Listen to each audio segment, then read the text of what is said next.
Well, thank you everyone for joining today. This is our second stakeholder committee meeting for the Federal Boulevard BRT. We have a lot of material to cover today, but we'll have some time at the end for discussion. So try to move through some of the stuff we've already covered pretty quickly. But let's do a quick round of introductions. We have representatives from the organizations you see in the word cloud. So a good cross section of the different organizations, community groups, and businesses in the Federal Boulevard corridor.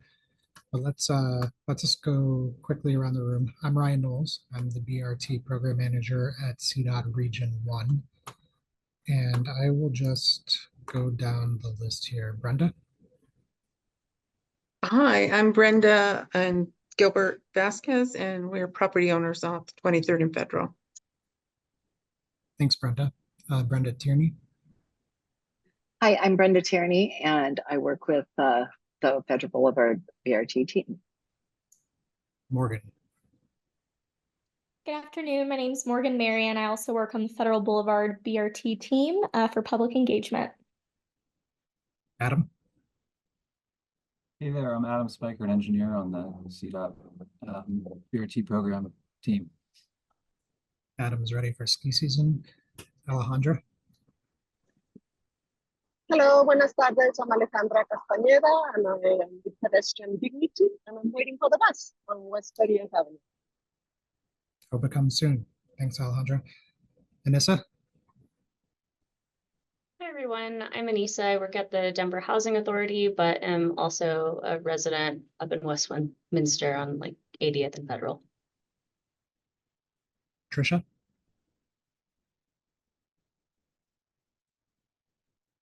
You can skip me. I'm the interpreter. Thank you. Carson? Hey everybody, Carson Priest, the Executive Director of Smart Commute. We're the transportation management organization in the northernmost part of this corridor. Darren? Hi everyone, I'm Darren Siegel. I'm the parking and events manager here at Empire Field at Mile High. Elizabeth? Hi, Elizabeth Adams with FHU, the design consultant, heading up the preliminary design. Amelia?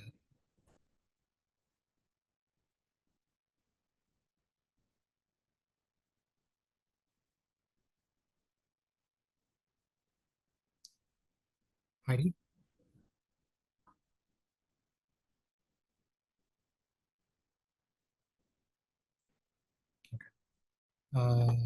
Melinda? Hi everybody, Melinda Reese with Salzburg Holt Nulevig. I am the deputy project manager on the consultant team for the project. Michael? Michael Gates, Jefferson Park United Neighbors, president of that organization. Michelle? Hi everyone, I'm Michelle Riccio. I'm a transportation planner over at Adams County. Sorry. Mimi? Hi, my name is Mimi and I'm from the Far East Center. Thank you.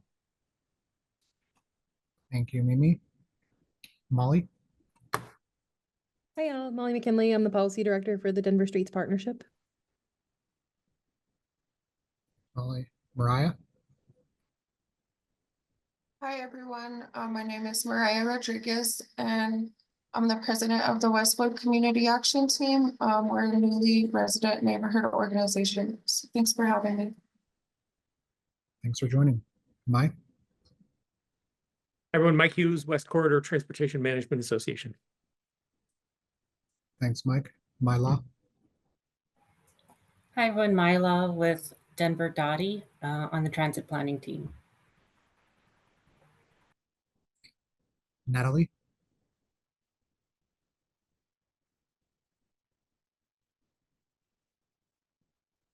Sorry, I'm Natalie Martinez. I'm the Executive Director of the Westminster Community Foundation, and a large part of the federal corridor runs through our city.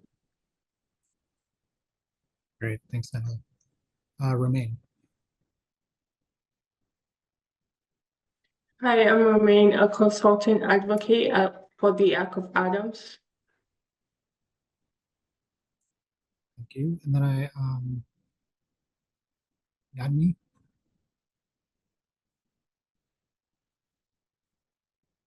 Hi, everybody. This is Amy from planning.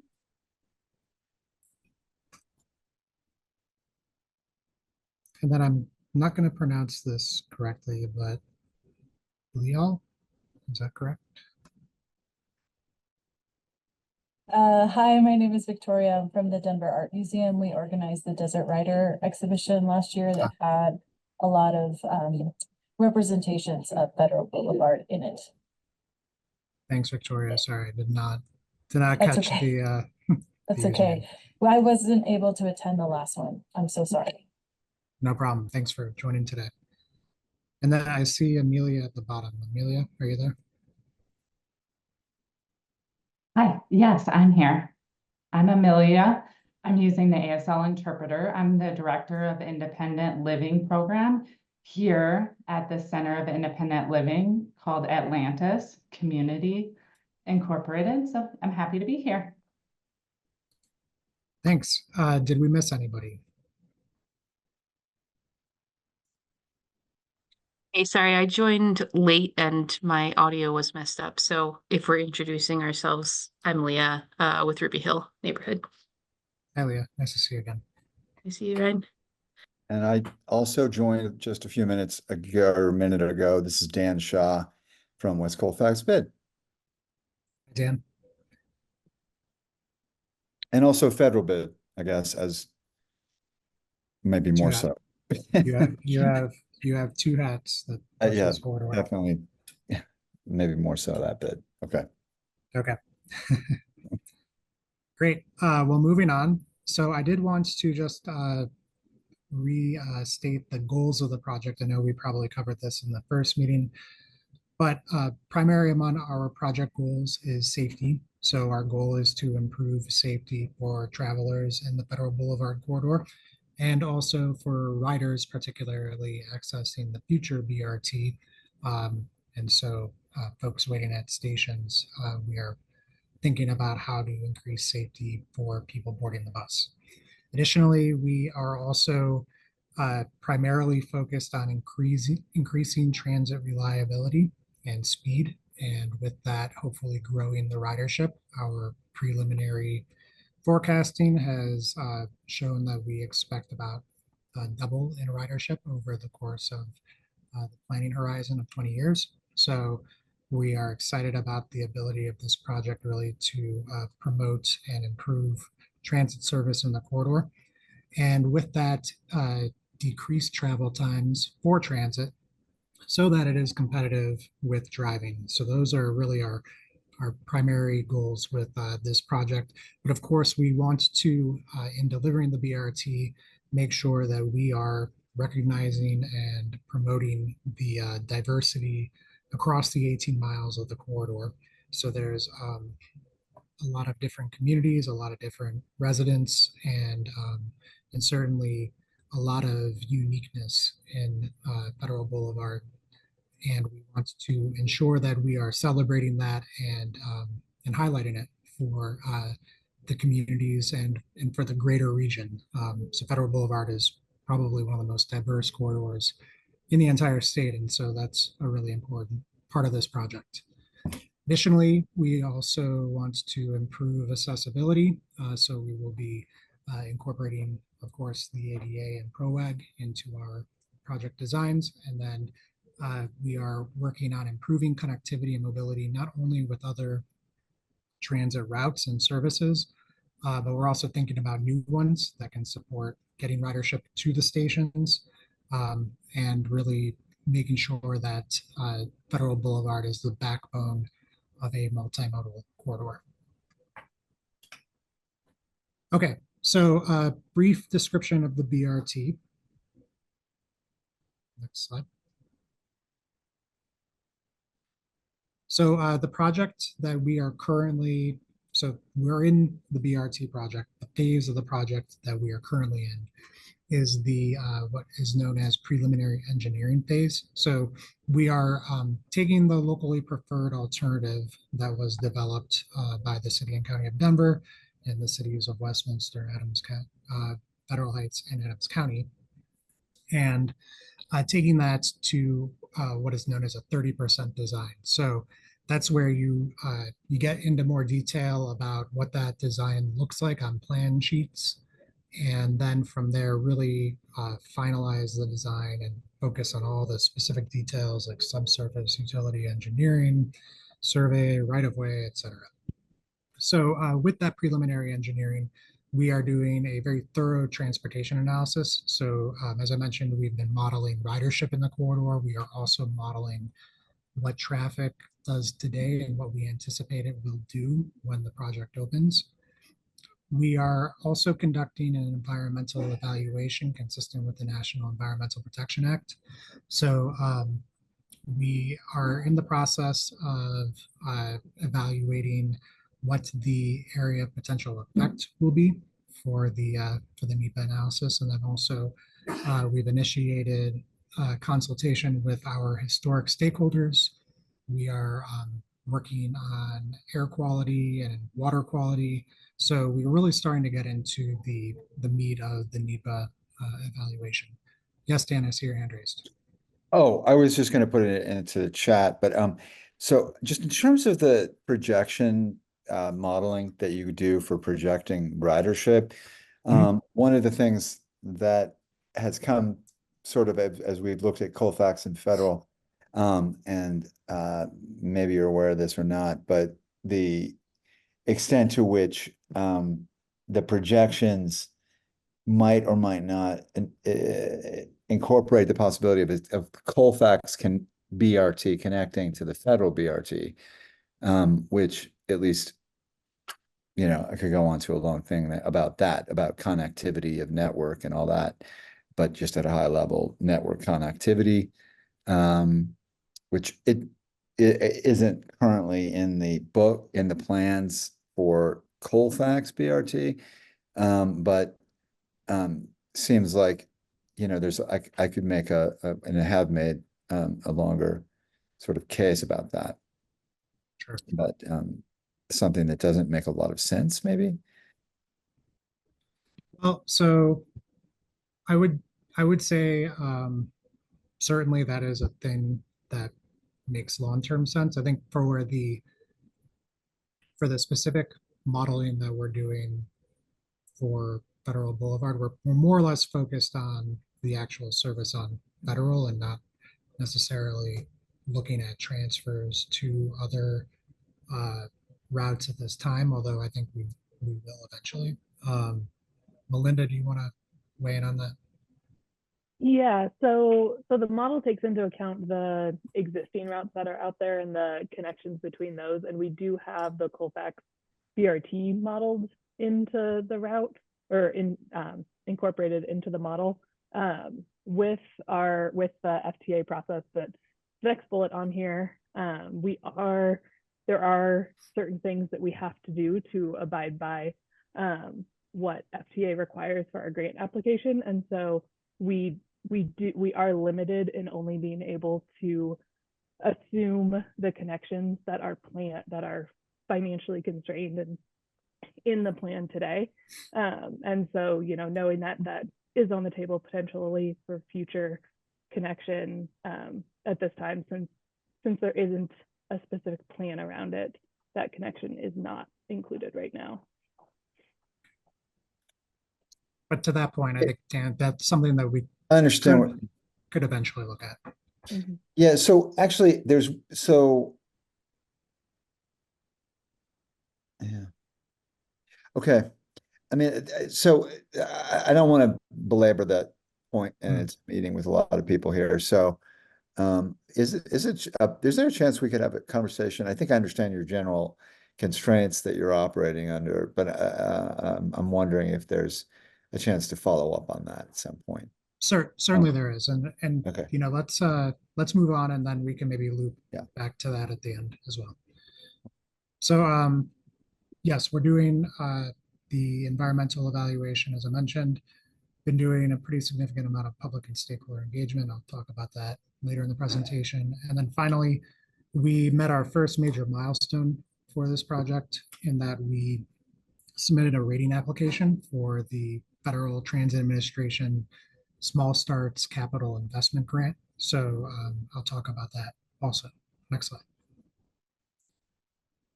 So funding and financing. As part of the application to the Federal Transit Administration, we created a more detailed cost estimate than the one we previously had.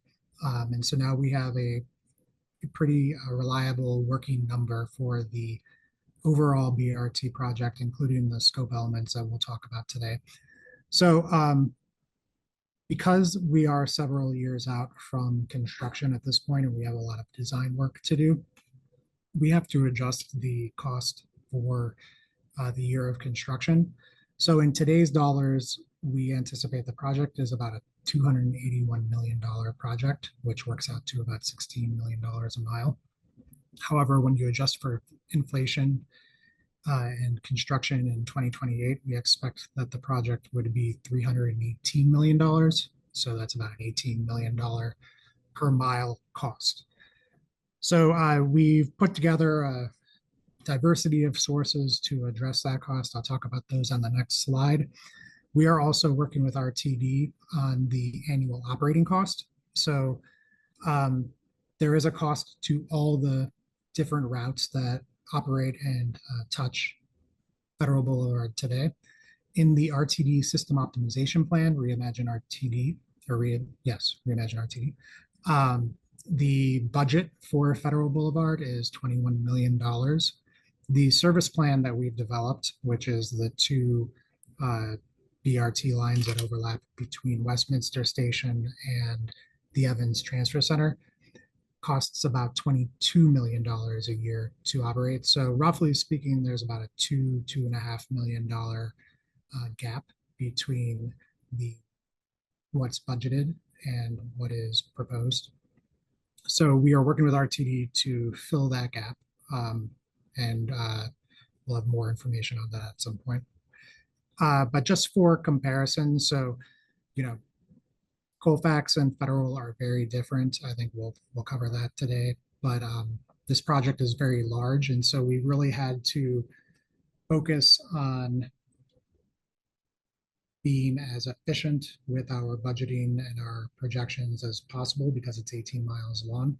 So, you know, just for comparison, Colfax over the 8.5 miles, you know, center loading stations, much larger stations than we're anticipating building for Federal Boulevard, cost roughly the same amount of money in today's dollars. However, you know, with that adjustment for inflation that I mentioned, we are a little bit higher. But just to give you a sense of, you know, what the comparison is from a budgetary perspective.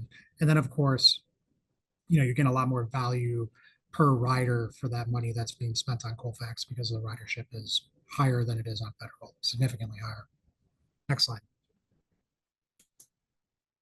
So as I mentioned, we have applied for a Small Starts Capital Investment Grant. We are also utilizing several other federal funding sources, including the Carbon Reduction Program, as well as a Surface Transportation Block Grant. So these are funding programs that are allocated to both CDOT and DRCOG.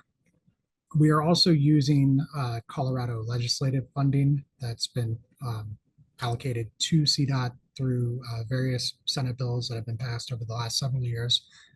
We also anticipate using funding from a newer enterprise called the Non-Attainment Area Pollution Mitigation Enterprise. This is a funding source that's derived from fees on rental cars, but the goal of that fee is to reduce air pollution. And so this project, through its shift in VMT, we feel is a good candidate for that funding. And then, of course, our local partners have committed a significant amount of funding to this project as well. And so all told, we have a pretty diverse stack of federal, state, and local funds. Next slide. So I know there's been a lot of discussion about the different configurations of project components in the corridor. And I want to say at the top of this, and we'll get into detail after this slide, but our goal is really to create as much consistency across the 18 miles between 120th Avenue and Dartmouth Avenue as possible. And so for the majority of that length of Federal Boulevard, we are able to repurpose turn lanes, travel lanes, and shoulders into bus lanes. However, for part of the corridor, just based on what we anticipate impacts to be, we don't think that it is wise to try to repurpose a travel lane into a bus lane. And so that is why we have proposed the mixed travel condition. But I'll get into a little more detail about how we are specifically trying to improve delay in that section. So it's not fully mixed travel, I should say. And then finally, we are looking at a part of the corridor where we would be adding a bus lane. So this would be adding transit capacity while maintaining 2 through lanes. And I'll talk a little bit about why we feel that that is important. Next slide. So if you look at transit delay in the entire corridor, the areas where it is highest is between Evans and Alameda. So that is also where congestion is most severe today. So of course, the bus is going to be caught in that congestion. Additionally, between Alameda and Colfax, so really from the Colfax interchange all the way down to the Evans Transfer Center, is really a very congested part of the corridor, particularly in peak travel times. And then north of 20th Avenue to 50th is also a very congested area where the bus gets caught up. So these areas really are kind of the focal points on a lot of the discussions that we've been having regarding the project design. The other parts of the corridor do have speed and reliability improvements, as well as bus lanes north of 50th. But as you'll see, there isn't a lot of delay in some of the sections. And so, in those sections, we are able to better organize traffic around the bus. And in other sections, the bus will operate with traffic, but there isn't a lot of traffic to contend with, particularly Dartmouth and Evans, which is the next slide. So in that section from Dartmouth to Evans, originally we had, in the locally preferred alternative, considered adding a bus lane to the section. And so that would have been in addition to the 2 travel lanes. That was what was included in the LPA.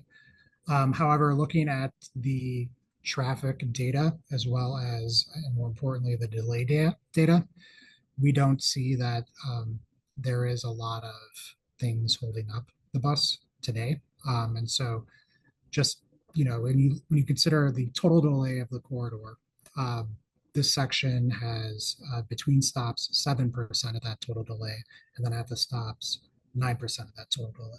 So it's relatively low. Also, the ridership here today is relatively low comparatively. We do expect a pretty robust increase, but again, you'll see compared to other parts of the corridor, this isn't quite as busy as other parts. So the other thing to point out is that of the 2 service patterns, only one continues south of Evans, the BRT South service pattern that travels between Westminster Station and Englewood Station. And so whereas north of Evans, we will have buses arriving at stations every 7.5 minutes. South of Evans, it will be every 15 minutes in the peak period, and then off peak would be every 30 minutes. So there is, just generally speaking, less need for transit capacity in this section. Next slide. So our proposed improvements So I just said it would be a 15-minute frequency. When you add in the other lines that will be operating in this part of the corridor and combine those, then you then have a 12 to 10-minute frequency. But the BRT South line will run on a 15-minute frequency.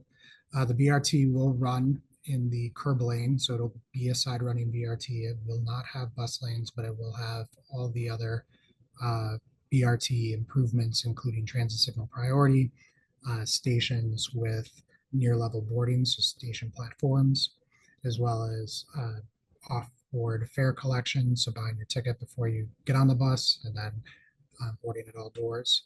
And we've also consolidated stops in this location as well.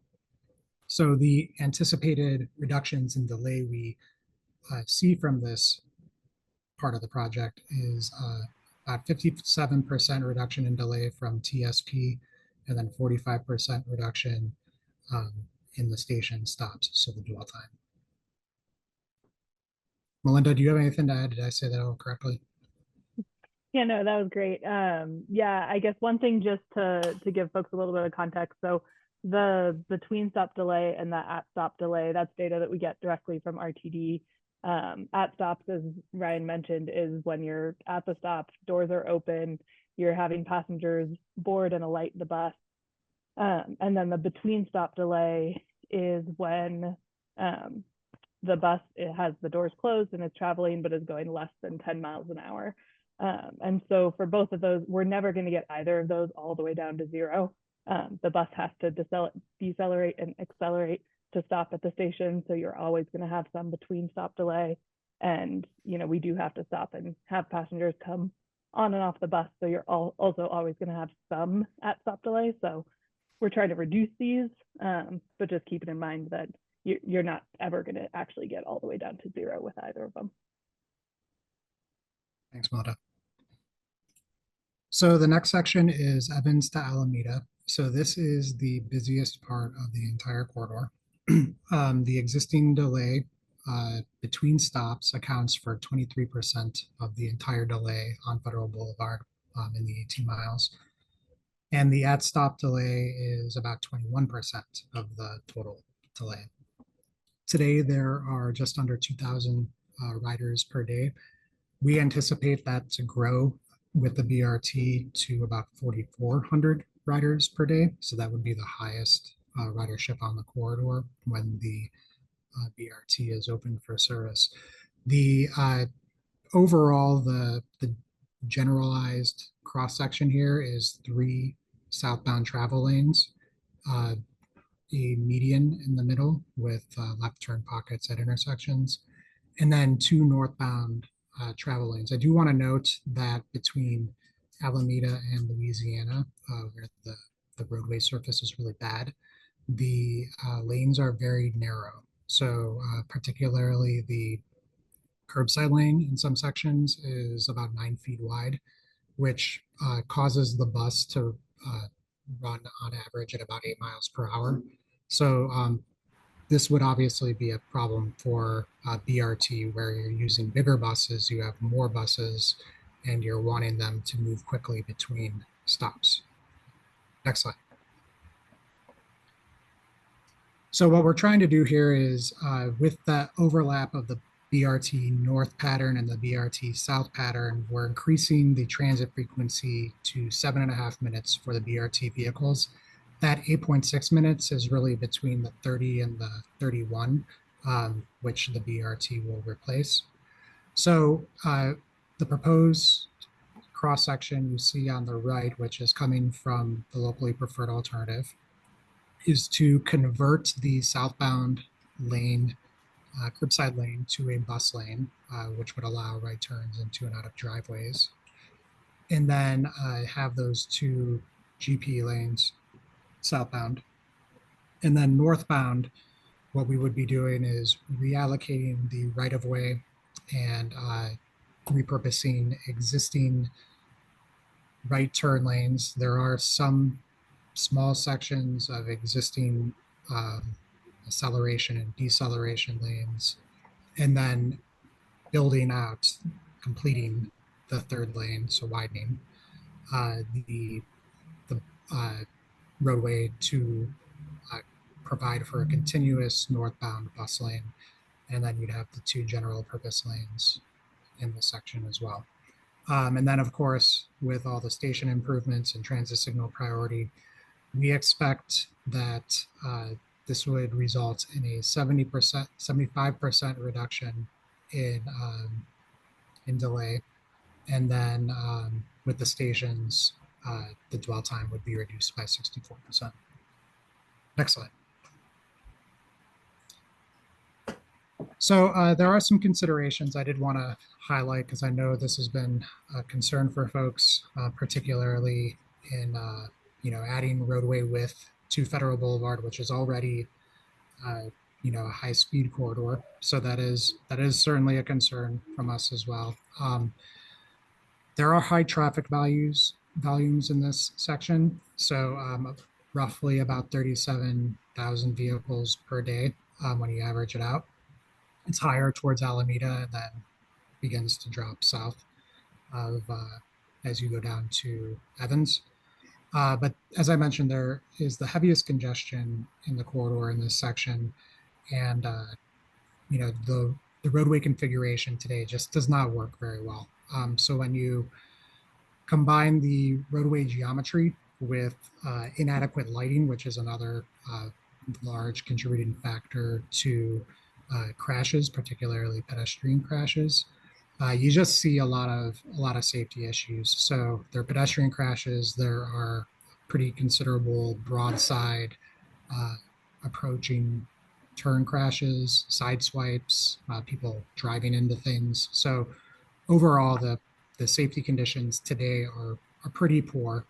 We expect that by standardizing the travel lanes and then moving the bus into its own lane, that we will improve a lot of those crash conditions. Additionally, with the bus lanes, we will be able to provide better lateral offsets. So turning movements at intersections.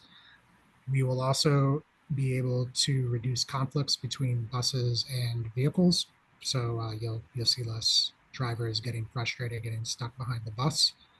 And then the bus finally will be able to act as, the bus lane, I should say, will be able to act as a buffer between the sidewalk and the travel lane, whereas today the travel lane is right up against the sidewalk. So that it would also be an improvement. In this section, we are also looking at improving pedestrian crossings. So we're working with the City and County of Denver to consider where we can put additional pedestrian crossings as well as pedestrian refuge islands at intersections. We will be working on improving visibility, so certainly at corners with the bus lane, and then improved turning radii. We expect that sight lines will be better. And then we are also intending on improving the lighting in the corridor as well. And then finally, with the ability to basically rebuild the section of the corridor, we are able to also reconsider the design speed, which can certainly improve operating speeds, both from a horizontal perspective, so the way that you allocate lane widths, but then also from a signal timing perspective, so the way signals are timed when you lower speed limits can contribute to lower operating speeds as well. Next slide. Right, Ryan, you have a couple questions. Okay, I think let me get through this section. Let me get through this section and then we can get there, because I feel like there's more to get through and I don't run out of time. Okay, so Alameda to Colfax. So again, this section also has a lot of delay. Between stops, 13% of the total, and then at stops, about 21% of the total. So similar to the section south of Alameda. And this section also has, will have a very high ridership as we're projecting through our ridership model. Today, it actually has the highest amount of riders in the corridor, just significant, a little bit higher than what's south of Alameda. But if you think about the transfer activity occurring at the Decatur Federal Station, that makes a lot of sense. Generally speaking, there are 3 travel lanes in both directions at this section of the corridor. So next slide. So our intention here is to repurpose the outside lanes between Alameda and Colfax, again, to accommodate the 7.5-minute frequency between the two route patterns. And then, as I mentioned before, the improved stations will also reduce delay, similar to the other statistics that we showed. The side running bus lanes in this section, as well as the TSP, we expect will provide for about a 53% reduction in the existing delay. Next slide. So between Colfax and 20th, we have somewhat of a unique situation. We have a 3-lane northbound section with a turn lane into Mile High Stadium. And then southbound, there are 2 consistent through lanes and then parts of a 3rd through lane in some sections, and then on-street parking in others. The delay in this section is relatively low today, although at the peak period, it does get fairly congested. Ridership is strong, so we anticipate it'll grow to about 3,500 riders in 2045. So that will be a pretty significant portion of the ridership. Next slide. So in this section, again, we are accommodating the 2 route patterns. So we will be repurposing northbound the 3rd lane, which partially touches the curb, and then in other parts is between a through lane and a turn lane.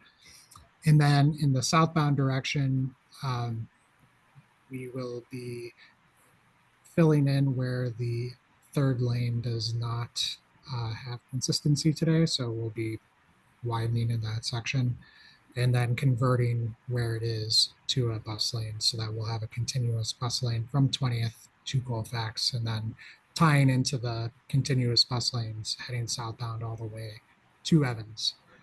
We expect that this will decrease delay by 45%. And that the stations in this section will also decrease delay, dwell delay by 48%. And when I say dwell, I mean the time it takes the bus to load and unload passengers. 20th to 50th, I know this is a very important section for folks, so I want to make sure that we discuss it, and maybe I'll stop for questions after this one. So as I mentioned at the top of this series of slides, this section has among the highest delay in the corridor today. So 22% of the total delay between stops is in this section, and then at stop delay is 19%. We anticipate the ridership to grow to about 2,500 transit riders per day. So not quite as high as some of the other sections, but still pretty significant. Next slide. So our proposed improvements here are to have the BRT share a general purpose lane northbound and southbound, but then it would transition into bypass lanes. So these are essentially short bus lanes at the Spear and 38th intersections. Additionally, we are proposing transit signal priority and then the improved stations. With the TSP and the bypass lanes that we're proposing at those intersections, we anticipate a 58% reduction in the existing delay, and then 50% in the dwell delay from the improved stations. So some of the reasons that we have advanced this design component for the project, which was developed through the locally preferred alternatives analysis, is that if we were to try to add a lane, so maintain the 2 lanes plus add a lane, that would be a very large impact in a section of the corridor that is primarily residential, very different from the rest of the corridor. And the right of way is very narrow. So it also would, even if that were something that we thought was a good idea, it would be a very expensive thing to do. So those are two major constraints. We certainly don't want to be highly impacting people's front yards. So that's one consideration. Next slide. We have heard from the community and from many of you that we could potentially repurpose one of the general purpose lanes into a bus lane and have one through lane in each section, or each direction rather.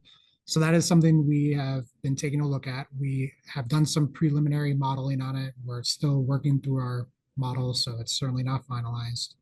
But this is some of the initial things that we're seeing. So if we were to repurpose a bus lane or a general purpose lane into a bus lane, when you look at the existing delay with that bus lane as well as TSB, the reduction is about 64%. So that is not quite as dramatic of an improvement over the 58% that we see with the bypass lanes. So that is one thing, but it is an improvement. So I don't want to minimize that it is an improvement. Additionally, the improved stations is about the same because those would be exactly the same as they are in the proposal that we've advanced.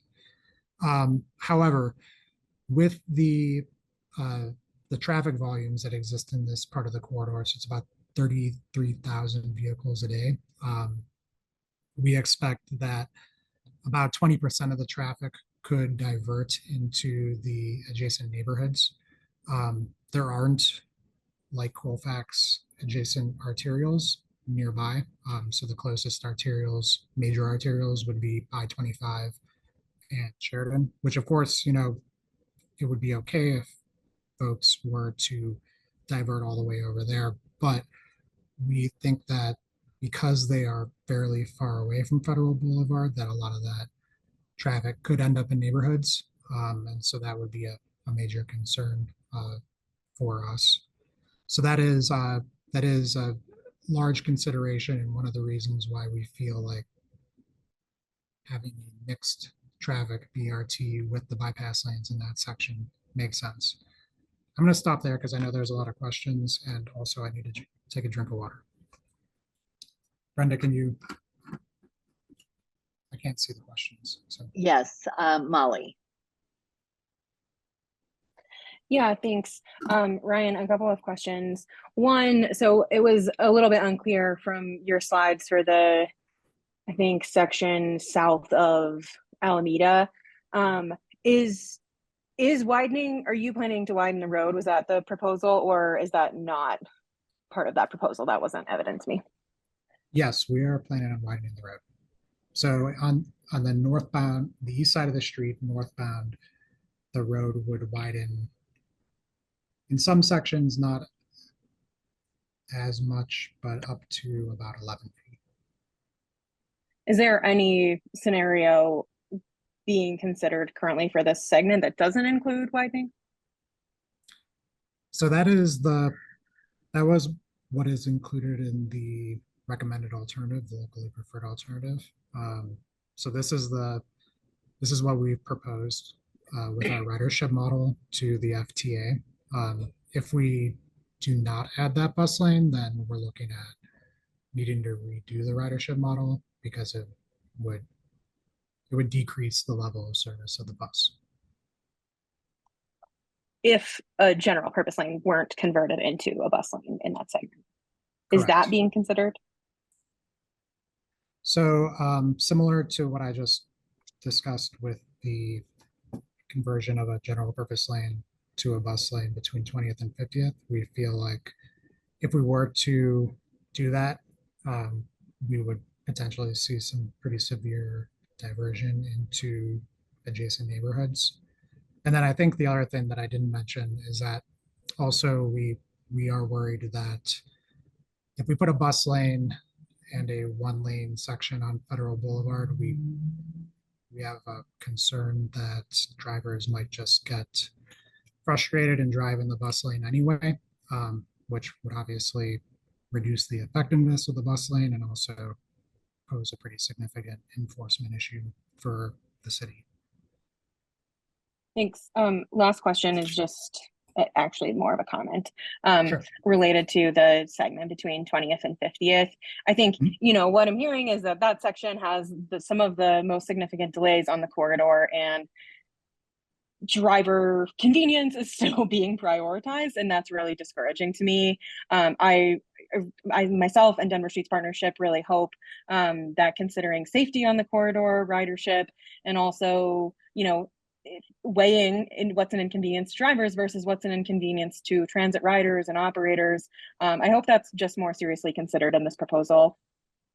It's just, it's discouraging to think about the state spending so much money on this project only for the buses to continue to be stuck in traffic the way that they are today.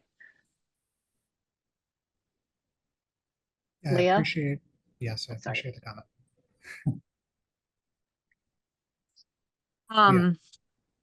Yeah, I will sort of second some of the concerns that Molly raised. And then also wondering if like for between 20th and 50th, and also the concerns north of Alameda, or sorry, south of Alameda, if there's been like other mechanisms considered for traffic going it through the neighborhoods, like is there a way to restrict through traffic in those areas to discourage that?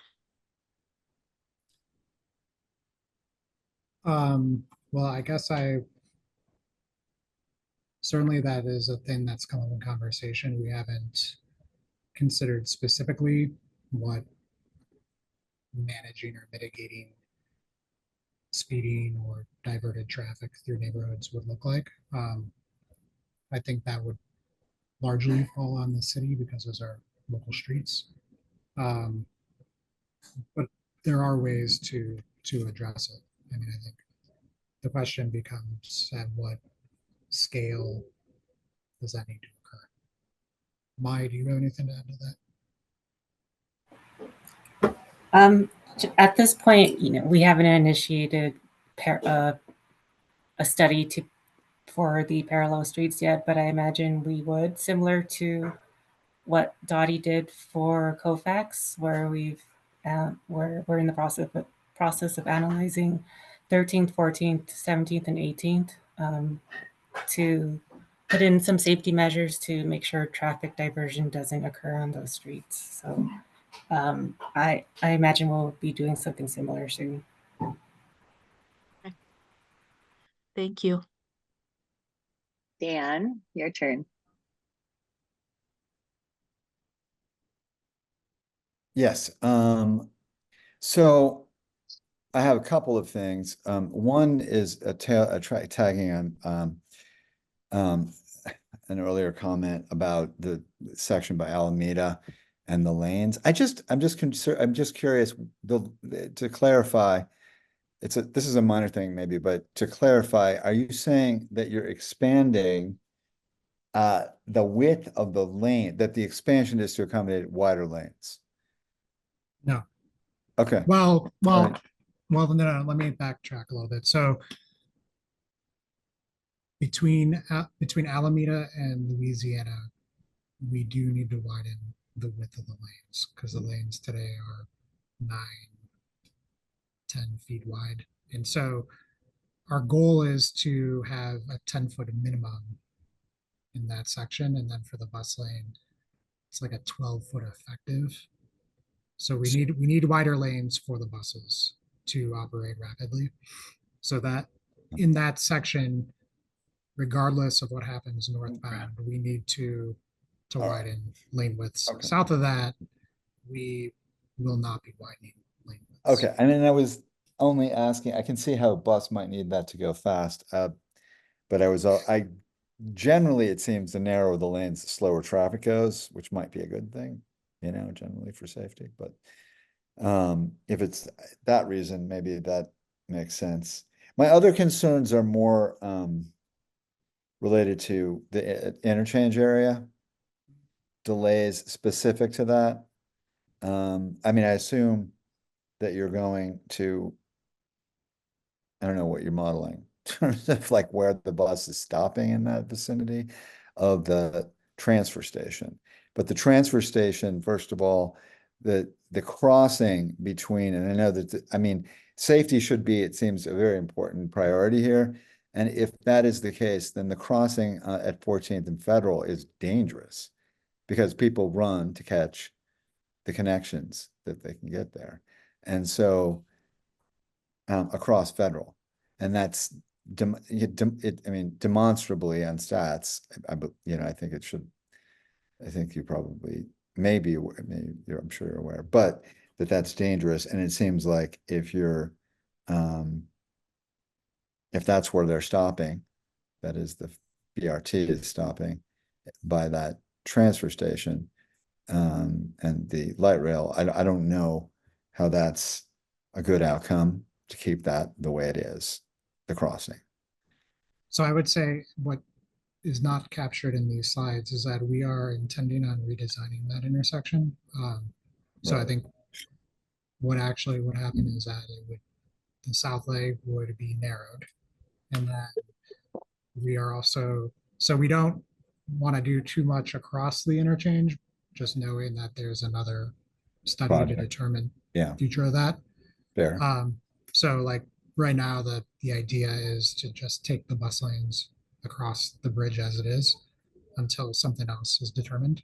But the actual ramps, so the ramp going to Colfax eastbound and then the ramp coming in from Yeah. Colfax to Federal southbound are pretty big safety concerns today. So we do intend to realign those. Yeah. I hope. Yeah.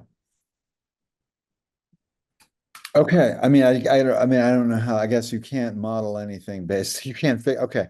That's a fair answer on all that. So I know that that's beyond the purview here, so I'll just leave that. So we have 5 minutes left. I just want to, is everyone okay to stay on for a few extra minutes?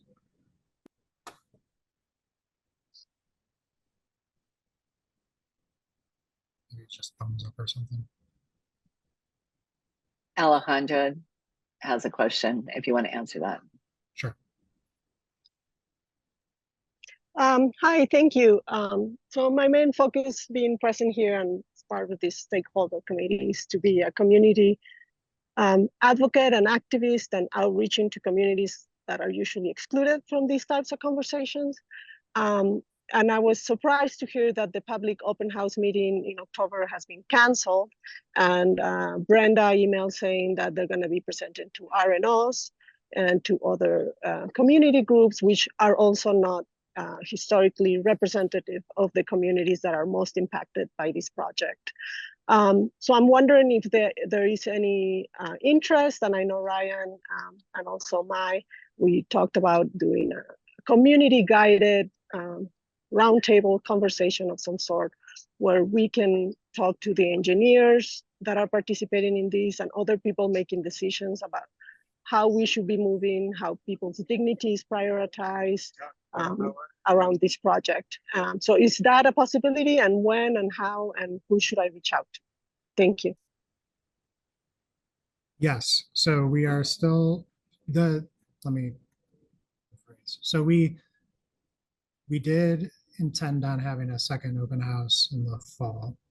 However, looking at the number of people we reached, we made the decision to be more tactical in our outreach. So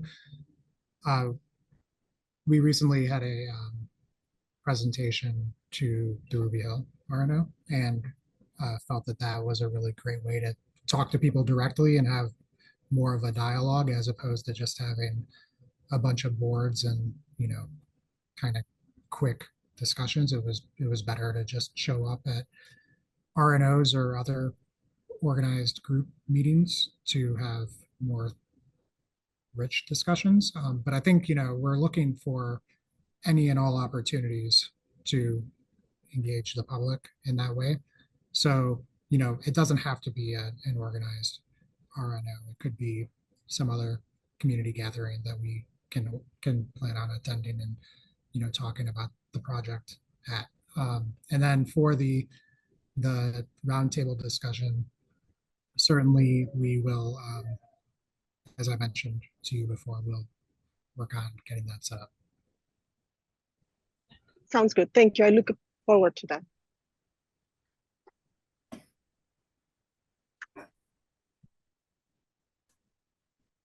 Okay, so between 50th and 120th, we are more, I think maybe we want to reach out to our stakeholders in this section of the corridor so that we don't shortchange them on information, Brenda. Yes. Generally speaking, the improvements are the repurposing of outside lanes, as well as the shoulder and existing right turn lanes. So, sorry. Yeah, let's. Oh my God. Let's reach out to our Yes. stakeholders in Adams County, Westminster, and Federal Heights, so that we have time to review the rest of the presentation with them. Do you want to skip over to the public engagement slides? So we, as I previously mentioned in our first meeting, we've been out in the community doing pop-ups and attending other organized events like festivals in order to talk directly to folks. We are continuing to do that. We will be at the Far East Center on Saturday to talk to folks at the Moon Festival there. As I mentioned, we are shifting gears and we're going to be showing up at RNO meetings.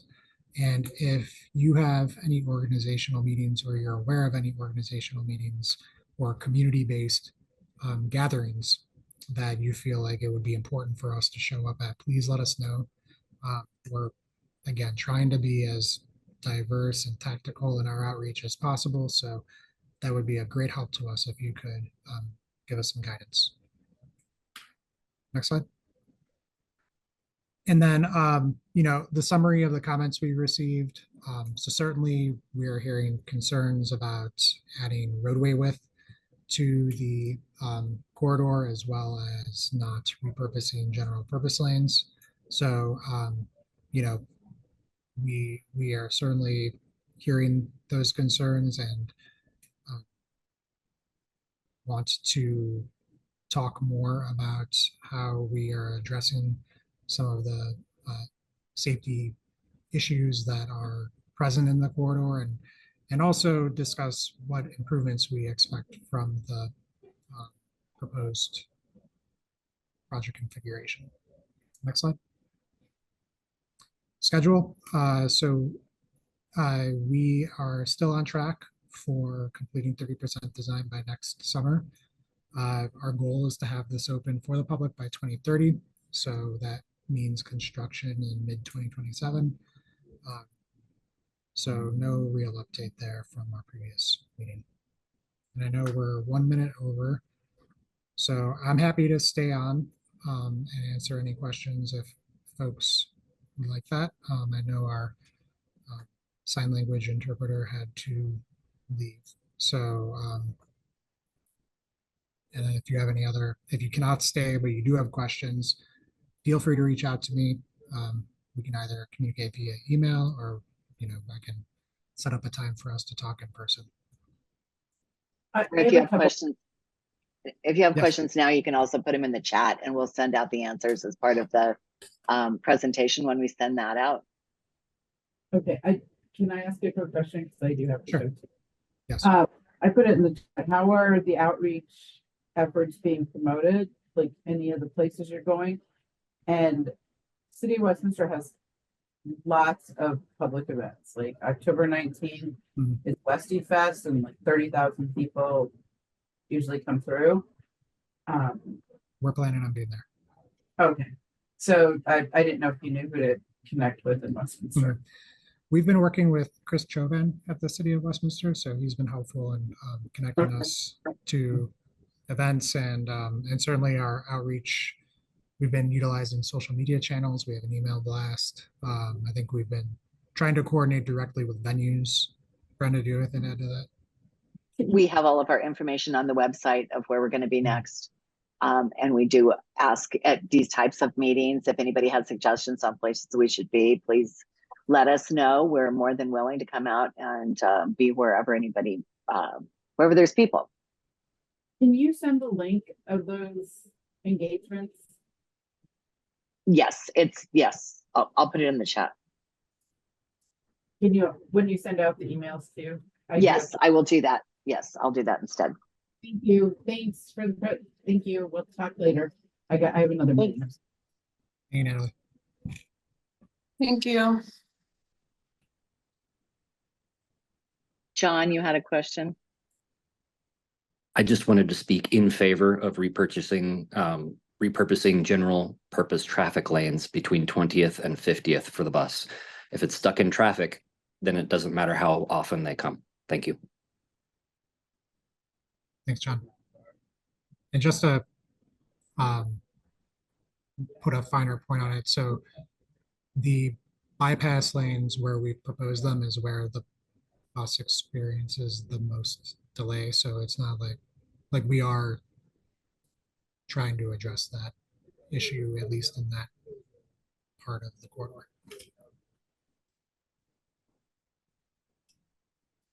That's all the hands we have up right now that I can see anyway.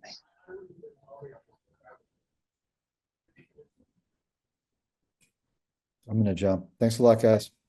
Thanks, Dan. Anyone else? I did have maybe this is a silly question, but when you are projecting ridership, are you also projecting what future traffic is going to look like with like the population increase all along? Okay. So Yeah. increasing like cars as well. Okay. Yeah, so I would say our goal, as much as possible, is to have most of the growth in trips, so the growth in general travel, occur on the bus. So, traffic, generally speaking, across the region will grow just with population growth, and will get worse. And if we don't do anything different, it'll get worse on Federal Boulevard. So the goal here is not necessarily to make it easier to drive, it's just to make it easier to take the bus. So the added service that we are proposing, as well as these project elements, will ultimately lead to a growth in bus travel and a reduction in vehicle miles traveled overall. Melinda, did I say that right? Yeah. Big picture, the answer to the question is yes. Our modeling takes into account all the future growth along the corridor, as well as mode shift to transit with the improved BRT and anticipated congestion on the corridor. I figured. Thanks.